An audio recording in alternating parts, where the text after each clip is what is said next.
Dalam hidup ni, kadang-kadang kita rasa terdesak sangat, nampak jalan pintas yang salah, tapi boleh capai impian kita cepat.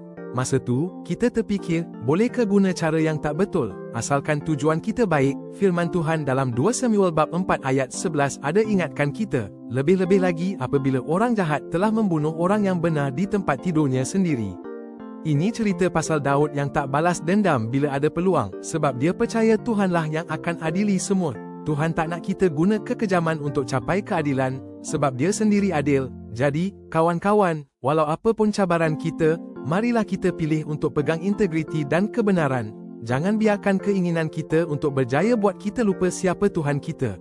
Dia mahu kita percaya Dia akan aturkan semua, dan kesetiaan kita padanya tu lebih berharga dari apa-apa kejayaan di dunia ni.